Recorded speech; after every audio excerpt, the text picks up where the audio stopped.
Welcome to tea news. నేను సింధూర. 6000 మంది సాంఘిక సంక్షేమ గురుకుల టీచర్లను ప్రభుత్వం నిర్దాక్షిణ్యంగా తప్పించింది. విధుల నుంచి తొలగించడంపై టీచర్లు, విద్యార్థులు ఆందోళన చేపట్టారు. గోషామహల్ పోలీస్ స్టేడియంలో ఉస్మానియా దవాఖానా నిర్మించాలన్న ప్రభుత్వ నిర్ణయంపై స్థానికులు వ్యతిరేకిస్తున్నారు. ముఖ్యమంత్రి వెంటనే తన నిర్ణయాన్ని వెనక్కి తీసుకోవాలని డిమాండ్ చేస్తున్నారు. భారత్ కాలుష్య కాసారంగా మారుతోంది. పెరిగిన వాయు కాలుష్యంపై స్టేట్ ఆఫ్ గ్లోబల్ ఎయిర్ నివేదిక సంచలన విషయాలు బయటపడ్డాయి. ఇలాంటి మరిన్ని లేటెస్ట్ అప్డేట్స్ చూసే ముందు హెడ్లైన్స్ చూద్దాం. సిద్దిపేట నుంచి ఖమ్మం జిల్లాకు నిత్యావసర సరుకుల పంపిణీ. ప్రభుత్వ నిర్లక్ష్యం వల్లే ప్రజలు సర్వస్వం కోల్పోయారన్న హరీష్ రావు. వరద బాధితులకు సహాయం అందించడంలో ప్రభుత్వం విఫలం. రేవంత్ సర్కార్కు ముందు చూపు లేదన్న నిరంజన్ రెడ్డి. హైదరాబాద్ ప్రతిష్టను పెంచేలా ప్రభుత్వ చర్యలు ఉండాలి. రేవంత్ రెడ్డి అనాలోచిత నిర్ణయాలతో నగరం నష్టపోయిందన్న వివేకానంద. గురుకులాల్లోని 6500 మంది పార్ట్ టైం ఉద్యోగుల తొలగింపు. ప్రభుత్వ నిర్ణయంపై గౌలితొట్టి గురుకుల పాఠశాల విద్యార్థుల నిరసన. దర్శన్ కేసులో వెలుగులోకి కీలక ఫోటోలు. వైరల్ గా మారిన అభిమాని రేణుకాస్వామిపై దాడి చేసిన చిత్రాలు. ఉపాధ్యాయ దినోత్సవం రోజున టీచర్ల కోసం విద్యార్థులు రోడ్డెక్కారు. కాంగ్రెస్ తీరుకు వ్యతిరేకంగా గౌలితొట్టి సంక్షేమ గురుకుల పాఠశాలలో విద్యార్థులు నిరసన తెలిపారు. తొలగించిన సబ్జెక్టు అసోసియేట్లను వెంటనే విధుల్లోకి తీసుకోవాలని డిమాండ్ చేశారు. రాష్ట్ర వ్యాప్తంగా ఎస్సీ గురుకులాల్లో 6500 మందిని గెస్ట్ ఫ్యాకల్టీ, పార్ట్ టైం టీచర్లు, సబ్జెక్టు అసోసియేట్, డేటా ఎంట్రీ ఆపరేటర్లు తొలగింపుతో గత 3 రోజులుగా గురుకుల సిబ్బంది నిరసన వ్యక్తం చేస్తున్నారు. వారికి మద్దతుగా గౌలితొట్టి సంక్షేమ గురుకుల పాఠశాలలో గురుకుల విద్యార్థులు ధర్నాకు దిగారు. ప్రభుత్వం వెంటనే వారికి విధుల్లోకి తీసుకొని మాకు న్యాయం చేయాలని విద్యార్థులు డిమాండ్ చేస్తున్నారు.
ఉపాధ్యాయ దినోత్సవం రోజున టీచర్ల కోసం విద్యార్థులు రోడ్డెక్కారు. కాంగ్రెస్ తీరుకు వ్యతిరేకంగా గౌలితొట్టి సంక్షేమ గురుకుల పాఠశాలలో విద్యార్థులు నిరసన తెలిపారు.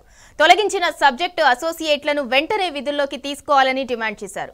రాష్ట్ర వ్యాప్తంగా ఎస్సీ గురుకులాల్లో 6500 మందిని గెస్ట్ ఫ్యాకల్టీ, పార్ట్ టైం టీచర్లు, సబ్జెక్టు అసోసియేట్, డేటా ఎంట్రీ ఆపరేటర్లను తొలగింపుతో గత 3 రోజులుగా గురుకుల సిబ్బంది నిరసన వ్యక్తం చేస్తున్నారు. వారికి మద్దతుగా గౌలితొట్టి సంక్షేమ గురుకుల పాఠశాలలో గురుకుల విద్యార్థులు ధర్నాకు దిగారు. ప్రభుత్వం వెంటనే వారిని విధుల్లోకి తీసుకుని మాకు న్యాయం చేయాలని విద్యార్థులు డిమాండ్ చేస్తున్నారు.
ఉపాధ్యాయ దినోత్సవం రోజున టీచర్ల కోసం విద్యార్థులు రోడ్డెక్కారు. ఇక ఇదే అంశానికి సంబంధించి మరింత సమాచారం మా ప్రతినిధి మహేష్ అందిస్తారు.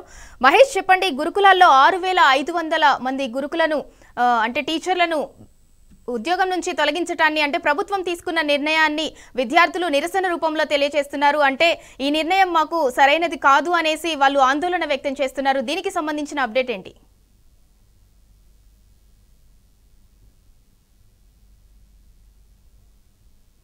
ఇటు గెస్ట్ ఫ్యాకల్టీని పార్ట్ టైం లెక్చరర్ను తొలగించడంపై విద్యార్థులు పెద్ద ఎత్తున కూడా నిరసన వ్యక్తం చేస్తున్నారు. తొలగించిన ఉపాధ్యాయులను వెంటనే విధుల్లోకి తీసుకోవాలంటూ కూడా ఉదయం నుంచి ఇటు గౌలిదొడ్డి గురుకుల పాఠశాల వద్ద ధర్నా నిర్వహిస్తున్న పరిస్థితి కనిపిస్తుంది. ప్రస్తుతం మనం విజువల్స్లో చూడొచ్చు, పెద్ద సంఖ్యలో కూడా విద్యార్థులు రోడ్డెక్కి నిరసన తెలుపుతున్నారు. తమకు ఈ గౌలిదొడ్డికి సంబంధించి గురుకుల కళాశాలకు సంబంధించి ఇక్కడ నీట్ కావచ్చు, ఐఐటికి సంబంధించిన ర్యాంకులు విద్యార్థులు మంచిగా సాధిస్తారు. గత సంవత్సరంకు పోలిస్తే అటు దాదాపు 40 మందికి ర్యాంకులు వచ్చాయి, అమ్మాయిలు కావచ్చు అబ్బాయిలకు కావచ్చు. ఇంత మంచి ఫ్యాకల్టీని తీసేసి ఇప్పుడు కొత్త వారిని తీసుకొచ్చి ఎలాంటి ఎక్స్పీరియన్స్ లేని వారిని తీసుకొచ్చి మాకు చదువు చెప్తున్నారని కూడా విద్యార్థులు మండిపడుతున్నారు. వెంటనే విధుల్లోంచి తొలగించిన వారిని కూడా తీసుకోవాలని కూడా విద్యార్థులు ధర్నా నిర్వహిస్తున్నారు. ప్రస్తుతం మనతో పాటు కొంతమంది విద్యార్థులు. చెప్పండి, ఎంతమంది ఫ్యాకల్టీని తొలగించారు?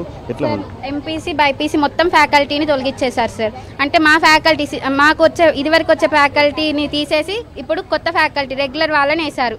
దానివల్ల మాకేం నష్టం జరుగుతుంది? ఇప్పుడు వచ్చే రెగ్యులర్ ఫ్యాకల్టీ చెప్తున్నారు, కానీ మాకు కావాల్సింది ఐఐటి నీట్. మేము ఐపీఏ కోసం వచ్చామా ఇక్కడికి? ఇక్కడ దాకా ఎందుకు రావటం? మేము ఎక్కడి నుంచో ఖమ్మం జిల్లా నుంచి వచ్చినాం కదా. మేము ఖమ్మంలోనే నార్మల్ కాలేజ్ లో చదువుకుంటాం కదా. 2 phases పెట్టారు కదా, మరి ఇది ముందే జరిగితే మాకు ఎందుకు పెట్టాలి 2 phases? మేము అక్కడే ఉండి చదువుకుంటాం కదా, మా ఫ్యామిలీస్ అక్కడే ఉండి మేము చూసుకొని అక్కడే చదువుకుంటాం కదా. ఐపీఈ కోసం అయితే మేము ఇక్కడ దాకా ఎందుకు వచ్చాం? మీకు ఐఐటి నీట్ సీట్స్ కావాలి కాబట్టి వచ్చాం. ఓకే, ఈ ఫ్యాకల్టీ కాకపోతే వేరే ఫ్యాకల్టీ వస్తే నీట్ సీట్స్ రావా, ఐఐటి రావా అంటున్నారు. మరి వేరే వాయిస్ చెప్తున్నారు కదా సార్, మరి అక్కడ ఎందుకు రావట్లేదు? ఇదే ఎందుకు టాప్ మోస్ట్ అయింది చెప్పండి? దానికి ఆన్సర్ లేదు కదా. మాకు ఫ్యాకల్టీ కావాలి సార్, మాకు సీనియర్ ఫ్యాకల్టీ కావాలి. మాకు మంచిగా చెప్పాలి. మేము ఇక్కడ ఎందుకు వచ్చామో దానికి తగ్గట్టు మాకు జస్టిస్ కావాలి. నీట్ ఐఐటి ఫ్యాకల్టీ కావాలి మాకు. చెప్పండి, ఏ ఇయర్ చదువుతున్నారు? మధ్యలో టీచర్ తొలగించడం పట్ల ఎట్లాంటి ఇబ్బందులు ఉన్నాయి? సార్, మేము ఫస్ట్ ఇయర్ చదువుతున్నాం, ఎంపీసీ ఫస్ట్ ఇయర్. మాకు 1 వీక్ మాత్రం సార్స్ అసలు రాలేదు. మాకు ఏం చెప్తున్నారు మాకు అసలు అర్థం కాలేదు. 1 వీక్ తర్వాత మళ్ళీ ఏదో వీకెండ్ ఎగ్జామ్ అని పెట్టారు సార్, కానీ అందులో ఎవ్వరు కూడా గుడ్ మార్క్స్తో రాలేదు. తర్వాత మళ్ళీ సార్స్ వచ్చారు.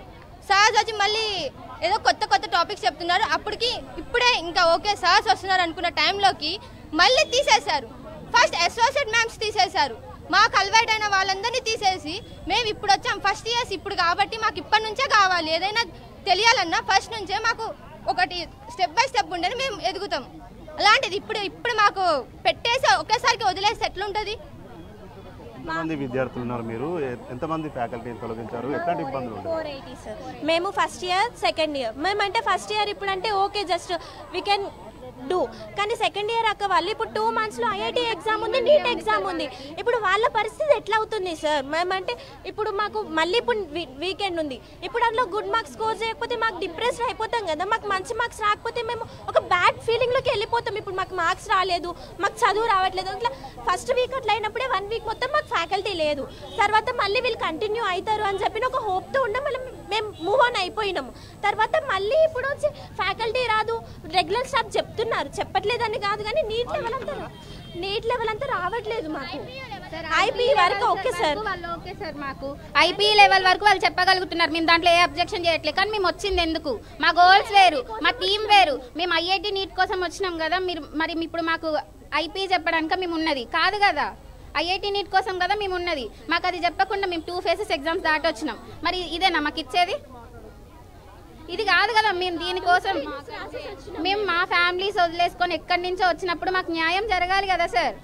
ఇంత దూరం వచ్చి మేము చదువుకుంటున్నాం. స్క్రీనింగ్స్ రాసాం, 2 times ఎగ్జామ్ రాసి ఇక్కడికి వచ్చినాం. గౌల్దొడ్డి అంటే ఒక హోప్స్తో వచ్చినాం. నిజంగా గౌల్దొడ్డి అంటే నిజంగా ఆ రేంజే ఉంటుంది. కానీ మిడిల్లో వచ్చి మమ్మల్ని ఇట్లా డిస్ట్రాక్ట్ చేస్తే మేము ఎక్కడికి వెళ్తాం? ఇప్పుడు బయటికి వెళ్ళినా కూడా అంత ఫీజు బేర్ చేయలేకనే కదా గవర్నమెంట్ కోసం అని ఇక్కడికి వచ్చినాము. ఇప్పుడు కూడా ఇక్కడ కూడా అదే సిచ్యువేషన్స్ అయితే మేము ఏం చేయలేము. విద్యార్థులు ఉదయం నుంచి కూడా పెద్ద ఎత్తున నిరసన తెలుస్తున్నారు. తొలగించిన ఆ ఫ్యాకల్టీని వెంటనే తీసుకోవాలని కూడా చెప్తున్నారు. ప్రస్తుతం పేరెంట్స్ కూడా విద్యార్థులకు మద్దతుగా పేరెంట్స్ కూడా వచ్చి ఉదయం నుంచి కూడా వారితో పాటు ఉంటున్నారు. మనతో పాటు కొంతమంది పేరెంట్స్ ఉన్నారు. సార్ చెప్పండి సార్, విద్యార్థులకు ఇట్లా మధ్యలో ఫ్యాకల్టీని తొలగించడంపై మీరు ఎట్లా ఆవేదన చెందుతున్నారు? సార్ మా పిల్లలు ఇప్పుడు సెకండ్ ఇయర్ చదువుతూ ఉన్నారు. వాళ్ళకు పాత ఫ్యాకల్టీస్ని ఇవ్వాలి తప్పకుండా. కొత్త ఫ్యాకల్టీస్ను మీరు ఎక్కడైనా ట్రైనింగ్ ఇచ్చుకోండి, కానీ ఇక్కడ మాత్రం పాత ఫ్యాకల్టీస్ని ఇచ్చి ఇక్కడ వాళ్ళకు ఇంకా 3 months 4 monthsలోనే ఎగ్జామ్స్ ఉంటాయి కాబట్టి వాళ్ళని తొలగియకుండా వెంటనే రేపటి నుండి మాకు పాత టీచర్స్ని ఇచ్చి వాళ్ళ భవిష్యత్తును ముందుకు తీసుకెళ్లాలని చెప్పేసి కోరుతా ఉన్నాం. ఇక్కడ మా పిల్లలు నిన్న నుంచి అన్నం తినకుండా ధర్నా చేస్తూ ఉన్నారు. ఇప్పుడు ఇక్కడ సకుర్ నాయక్ సార్ వచ్చిండు, ఆయన కూడా ఏం క్లారిటీ ఇవ్వట్లేదు. అందుకోసమే మాకు ఇక్కడ సెక్రటరీ వచ్చేంత వరకు కూడా పిల్లలు కదలను అని చెప్పేసి ఎవరు చెప్పినా, ఎవరో పేరెంట్స్ కానీ ఎవరో వచ్చేసి వాళ్ళకి చెప్పట్లేదు. పిల్లలు వాళ్ళ బాధ ఉంది కాబట్టి వాళ్ళు రోడ్ పైకి వచ్చి ధర్నా చేసేవారు. మార్నింగ్ 9 o'clock నుంచి ఇప్పుడు 2 అవుతుంది, 2 అవుతుంది. అయినా కానీ వాళ్ళు తినకుండా రోడ్ పైననే ధర్నా చేస్తూ ఉన్నారు. కాబట్టి ఈ పాత ఫ్యాకల్టీస్ని కంపల్సరీ రేపటి నుంచే స్టార్ట్ చేయాలని చెప్పేసి కోరుతా ఉన్నాను. ఉన్న పలంగా కూడా ఈ ఫ్యాకల్టీ తొలగించడం పట్ల మీరేం చెప్తారు? ఇప్పుడు ఈ యొక్క గురుకులాలలో ఎస్సీ గురుకులాలలోనే కేవలం ఈ యొక్క ఫ్యాకల్టీని తీసేయడం అంటే ఇది ఖచ్చితంగా విద్యార్థుల జీవితాలు నాశనం చేయడమే మేమని భావిస్తూ ఉన్నాం. కాబట్టి ఎవరైతే ఈ గురుకుల సెక్రటరీ మేడం ఎవరైతే ఉండరో ఆ మేడం గారు వెంటనే తీసేసిన ఈ ఫ్యాకల్టీని వెంబడే వీళ్ళకి రికమెండ్ చేసి మళ్ళీ తిరిగి రీరెంట్ చేసుకొని ఖచ్చితంగా వాళ్ళకు పిల్లలకు ఇక్కడ చదువుతున్న విద్యార్థులందరూ మధ్యతరగతి పేద విద్యార్థులే ఉన్నారు. ఇక్కడ చదువుతున్నందరూ వీళ్ళ జీవితాలను అర్ధాంతరంగా నాశనం చేయకుండా ఖచ్చితంగా వాళ్ళకి న్యాయం చేయాలని చెప్పేసి మేము కోరుతా ఉన్నాం. ఈ విషయంలో సెక్రటరీ మేడం గారు స్పందించకుంటే ఈ విషయం మేము తల్లిదండ్రులుగా మా వంతుగా మేము ఖచ్చితంగా ఇది ఎంతవరకైనా మేము పోవడానికి సిద్ధంగా ఉన్నాం. మా పిల్లల జీవితాలు నాశనం అవుతుంటే మేము ఊరుకోవడానికి లేదు. మా పిల్లలకు పేద విద్యార్థుల జీవితాలను వాళ్ళు ఐఐటీలో డాక్టర్లు ఇంజనీర్ కావడం కోసం మా పిల్లల్ని ఇక్కడ స్పెషల్గా మేము పంపించడం జరిగింది. కాబట్టి మా పిల్లల ఆశయాలను మేము నెరవేర్చాలంటే ఖచ్చితంగా ఇక్కడ తీసేసిన ఫ్యాకల్టీని వెంటనే ఇక్కడికి తీసుకురావాలని చెప్పేసి మేము కోరుతా ఉన్నాం. ఇది మొత్తంగా చూసినట్లయితే తొలగించిన ఫ్యాకల్టీని వెంటనే నియమించాలి. ఇక కొత్త ఫ్యాకల్టీతో విద్యార్థులు తీవ్రంగా ఇబ్బందులు ఎదుర్కొంటారు. అయితే విద్యార్థులుగా ఐఐటి నీట్ కోసమే ఇక్కడికి వచ్చాము. ప్రత్యేకించి వచ్చిన నేపథ్యంలో ఇది ఉండపాలంగా కూడా ఫ్యాకల్టీని తొలగించడంపై విద్యార్థులు పేరెంట్స్ కూడా ఈ గురుకుల సెక్రటరీపై కూడా మండిపడుతున్న పరిస్థితి నెలకొంది. థ్యాంక్ యూ మాకి. రేవంత్ సర్కార్ తీరుపై మండిపడ్డారు మాజీ మంత్రి హరీష్ రావు. ఉపాధ్యాయ దినోత్సవం రోజున తమ గురువులను సన్మానించుకునే సంబరాల్లో మునిగి తేలాల్సిన విద్యార్థులను కాంగ్రెస్ ప్రభుత్వం చదువులు మానేసి ధర్నాలకు దిగేలా చేయటం దురదృష్టకరమన్నారు. తమ గురువులకు మద్దతుగా గురుకుల విద్యార్థులు పిడికిలి బిగించడం అభినందనీయమని కొనియాడారు. జాతీయ స్థాయి పరీక్షల్లో విద్యార్థులు ర్యాంకులు సాధించేలా వెన్నంటి నిలిచిన గురుకుల సెంటర్ ఆఫ్ ఎక్సలెన్సీ ఉపాధ్యాయులను నిర్దాక్షిణ్యంగా తొలగించడం దుర్మార్గమైన చర్య అని తెలిపారు.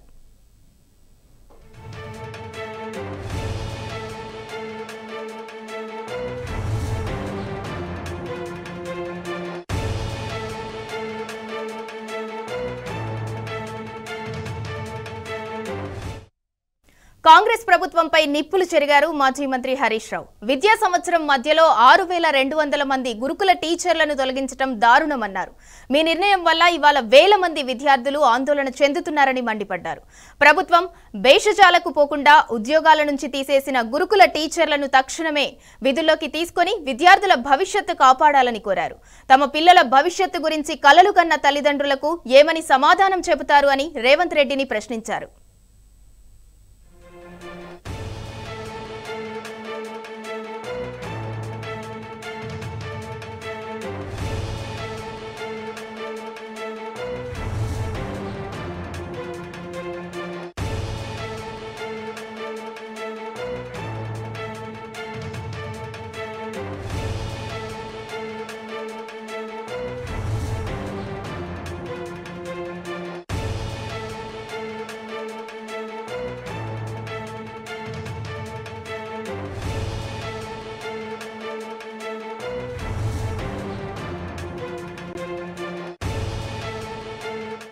రేవంత్ సర్కార్ తీరుపై బీఆర్ఎస్ ఎమ్మెల్యే కౌశిక్ రెడ్డి మండిపడ్డారు. కాంగ్రెస్ ప్రభుత్వం బీఆర్ఎస్ ఎమ్మెల్యేలు, ఎంపీలు, ఎమ్మెల్సీల ఫోన్లను ట్యాపింగ్ చేస్తుందని ఫైర్ అయ్యారు.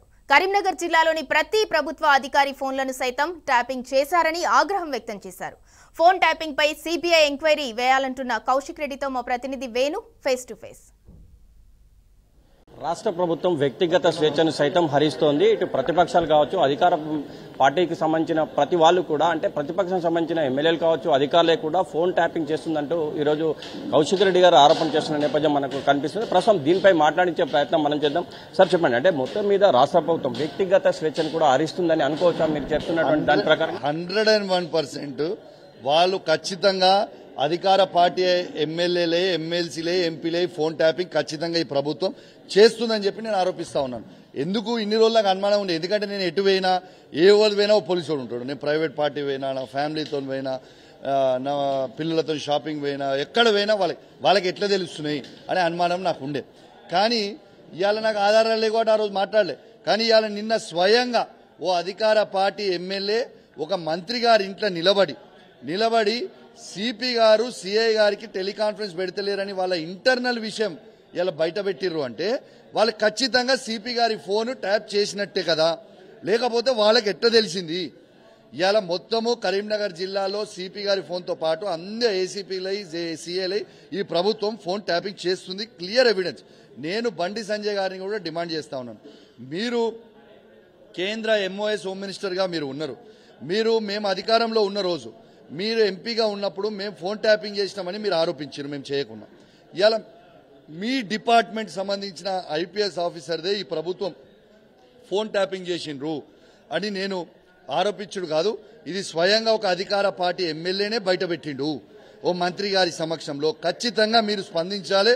ఖచ్చితంగా దీని మీద సిబిఐ ఎంక్వైరీ వేయాలని నేను బండి సంజయ్ గారిని డిమాండ్ చేస్తా ఉన్నాను. అంటే దీని మీద కోర్టుకు పోయే అవకాశాలు ఉన్నాయి. మీరు వీళ్ళు ఏమి స్పందించకపోతే తదుపరి మా పార్టీలో చర్చించిన తర్వాత ఏం చేసినా నిర్ణయం తీసుకుంటాం. ఇంకో విషయం సార్, రుణమాఫీ కూడా అంటారు. రుణమాఫీ కూడా పూర్తిగా జరగలేదు. మీరు ఎక్కడికి వెళ్ళినా కూడా రైతులు బాధ వ్యక్తం చేస్తున్నారు. రైతుల పక్షాన మీరు ఎలాంటి కార్యాచరణ చేపడతారు? ఇలా వాస్తవంగా ఈ ప్రభుత్వం ఎంత మొద్దు నిద్రలు ఉందంటే, ఎన్ని అబద్దాలు చెప్తున్నారంటే, ఇలా వాస్తవంగా బ్యాంకర్స్ మీటింగ్ పెట్టినాడు ఇలా 49,000 కోట్ల రూపాయలు చేయాల్సి వస్తుంది రుణమాఫీ అని ఆ రోజు బ్యాంకర్లు వీళ్ళకి చెప్పిండ్రు. చెప్పిన తర్వాత వీళ్ళు దాన్ని తొండి చేసి ఎలక్షన్లలో 40,000 కోట్లు అన్నారు. తర్వాత ఏమన్నారు? 31,000 కోట్లు అన్నారు. బడ్జెట్లో పెట్టింది ఎంత? 26,000 కోట్లు. రిలీజ్ చేసింది ఎంత? 17,000 కోట్లు అని చెప్పిర్రు. మళ్ళా ఆర్థిక శాఖ మంత్రి బ్యాంకర్స్తో మీటింగ్ పెట్టి ఎంత చెప్పిర్రు? 7,500 కోట్లు మాత్రమే రిలీజ్ చేసినామని చెప్పారు. మనిషికో మాట, పూటకో మాట చెప్తూ ఇలా రైతులందరూ కూడా ఇబ్బంది పడతా ఉన్నారు. ఇలా ఏఓల చుట్టూ, ఏఈఓల చుట్టూ, వాళ్ళ చుట్టూ తిరిగి వాళ్ళ చెప్పులు అరుగుతున్నాయి. కానీ ఈ ప్రభుత్వం మనసు మాత్రం కరుగుతలేదు. ఇది చాలా బాధాకరం. మీరు మాట ఇచ్చినట్టు ఖచ్చితంగా ప్రతి రైతుకి 2 లక్షల రుణమాఫీ చెయ్యాలి. లేకుంటే చేసే వారికి మీ భర్తం బిడ్డ అని చెప్పి కూడా ఈ ప్రభుత్వాన్ని హెచ్చరిస్తా ఉన్నాం. సార్, రాష్ట్ర ప్రభుత్వం ఇటు ఫోన్ ట్యాపింగ్ అని చెప్తున్నారు, ఇంకోవైపు రైతు రుణమాఫీ, ఇంకోవైపు ప్రత్యక్షంగా ఖమ్మంలో పాల్గొన్నారు. అంటే మీరు వాళ్ళకి సహాయం చేసే నేపథ్యంలో వెళ్ళినప్పుడు ఇట్లా దాడుల సంస్కృతి, అంటే దీన్ని మీరు ఏ విధంగా? ఎంత చిల్లరగాలంటే, వాస్తవంగా ఒక ముఖ్యమంత్రి అక్కడికి పోయినప్పుడు వాళ్ళు వాస్తవంగా చాలా బాధలు ఉన్నారు ఖమ్మంలో. పాపం వాళ్ళు బాధలు ఉంటే దిగి వాళ్ళని పరామర్శించి వాళ్ళకి సాయం చేస్తారా? లేకపోతే ఎలక్షన్ క్యాంపెయిన్ పోయినట్టు జీప్ మీద నిల్చొని దండం పెట్టి చేయి ఒప్పుకుంటా పోతారా కండువ కప్పుకొని? ఏమన్నా సిగ్గునా నేను ముఖ్యమంత్రి లేకుంటే ఇంకేమన్నా? అట్లాంటి సమయంలో ప్రజలు ఆడ బాధపడుతున్న ఒక ఉద్దేశంతో ఇలా హరీష్ రావు గారి, కేసీఆర్ గారి ఆదేశాల మేరకు ఆడ మేము ప్రతి ఇంటికి పోయి మా వంతు సాయమైన వాళ్ళ ఫుడ్ కిట్స్ మొత్తం కూడా ప్రతి ఇంటికి మేము అందించుకుంటా తిరుగుతుంటే ఇది చూసి ఓర్వలేక మేము పోయేటప్పుడు వాళ్ళు ఒక 10-20 మంది కలిసి గుండాగాలు ఒక రౌడీ షీటర్తోని కలిసి మా మీద దాడి చేయించే ప్రయత్నం చేశారు. కానీ వాస్తవంగా మేము తిరగబడి ఉంటే మేము 1000 మంది దాకున్నాం. వాళ్ళ ముక్కలు కాదు, బొక్కలు కూడా మిగిలేటి కావు. కానీ హుందాగా హరీష్ రావు గారు ఈ సందర్భం కాదు, వాళ్ళు బాధలో ఉన్నారు, మీరు సపరేట్గా ఊకోరు, ఇప్పుడు ఏమనకూరి చూడదాం అని చెప్తే ఇచ్చిపెట్టారు. కానీ మీరు ఈ గుండాయిజంలు చేసి బెదిరిస్తామంటే ఇక్కడ భయపడేటోడు ఎవ్వడు లేడు. మరి మేము మొదలు పెట్టినామంటే మాత్రం మీరు ఒక్కడు కూడా మిగిలాడు, అది కూడా గుర్తుపెట్టుకోరు. ఇది మొత్తం మీద కౌశిక్ రెడ్డి గారు చెప్పిన ఓవైపు ఫోన్ ట్యాపింగ్, మరోవైపు అంటే అధికారులే మరి ప్రతిపక్షాల ఫోన్ ట్యాపింగ్ చేస్తూ భయభ్రాంతులకు గురి చేస్తున్నారు. అంటే వరద సహాయం చేయడానికి వెళ్తే కూడా దాడుల సంస్కృతి కాంగ్రెస్ పాల్పడుతుందని చెప్పి ఆవేదన వ్యక్తం చేస్తున్నటువంటి పరిస్థితి మనకు స్పష్టంగా కనిపిస్తుంది. కెమెరా పర్సన్ సుధాకర్తో వేణుగోపాలరావు, టీ న్యూస్, కరీంనగర్. గోషామహల్ స్టేడియంలో ఉస్మానియా హాస్పిటల్ నిర్మించే విషయంపై రాష్ట్ర ప్రభుత్వం పునరాలోచించాలని గోషామహల్ నియోజకవర్గ స్థానికులు, ట్రేడర్స్ అసోసియేషన్ నాయకులు కోరారు. బేగం బజార్ ప్రాంతం ఇప్పటికే ట్రాఫిక్తో ఉంటుందని, ఇప్పుడు హాస్పిటల్ నిర్మిస్తే ఆ సమస్య ఇంకా తీవ్రమవుతుందని వారన్నారు. ఆసుపత్రి నిర్మాణం కోసం స్టేడియంలో ఉన్న పోలీసు అమరవీరుల స్తూపాన్ని తొలగిస్తే పోలీసులను అగౌరవపరిచినట్లు అవుతుందన్నారు. ఇక్కడ హాస్పిటల్ నిర్మాణం వద్దని తెలుపుతూ స్థానికులతో సంతకాల సేకరణ చేపట్టి త్వరలోనే సీఎం రేవంత్ రెడ్డికి అందజేస్తామని వారు తెలిపారు.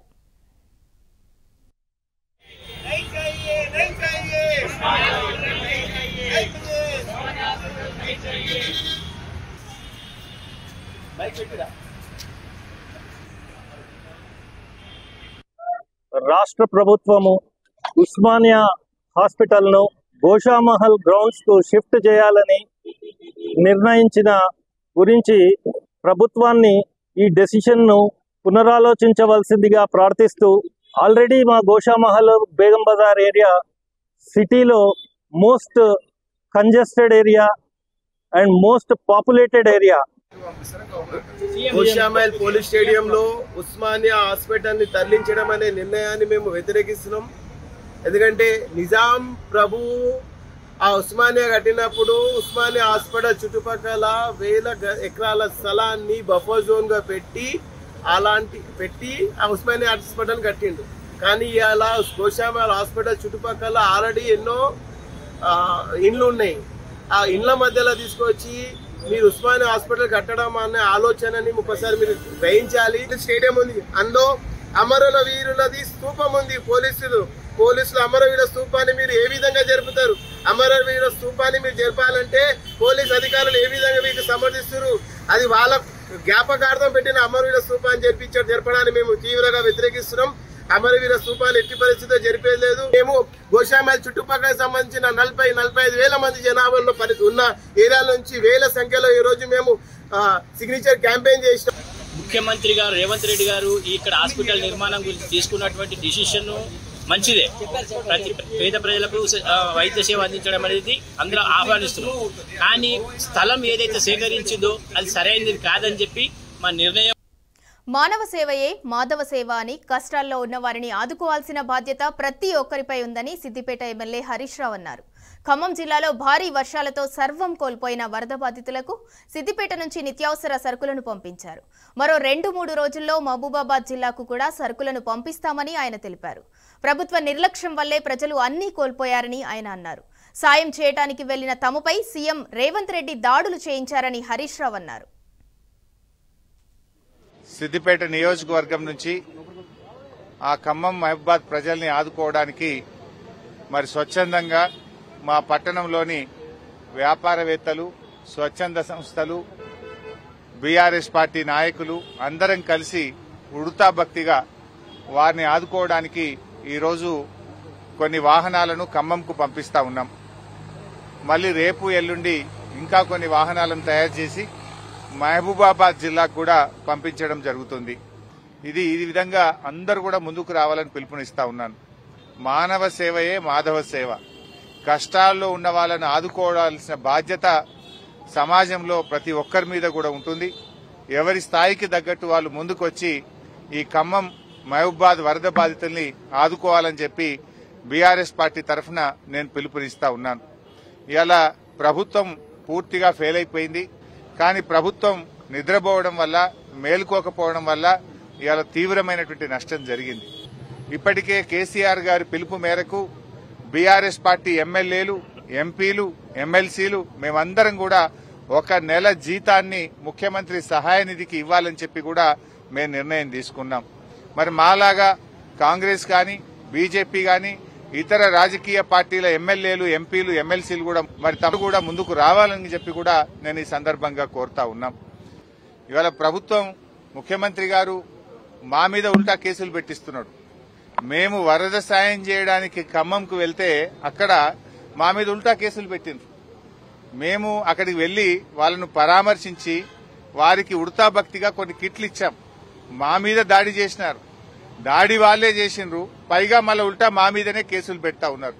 అంటే ఈ ప్రభుత్వం పూర్తిగా దుర్మార్గంగా వ్యవహరిస్తా ఉంది. ఇది ప్రజాపాలన కాదు, రాక్షస పాలనగా మారింది. ప్రజాపాలనలో సాయం చేసే చేతులకు ఎవరన్నా కేసులు పెడతారా? సాయం చేయడానికి వెళ్లిన మా మీదనే అక్రమంగా కేసులు బనాయించి ఉల్టా ఈరోజు ప్రభుత్వం మమ్మల్ని ఇబ్బంది పెట్టే ప్రయత్నం చేస్తుంది. సరే, మీ కేసులకు మేము భయపడేది లేదు.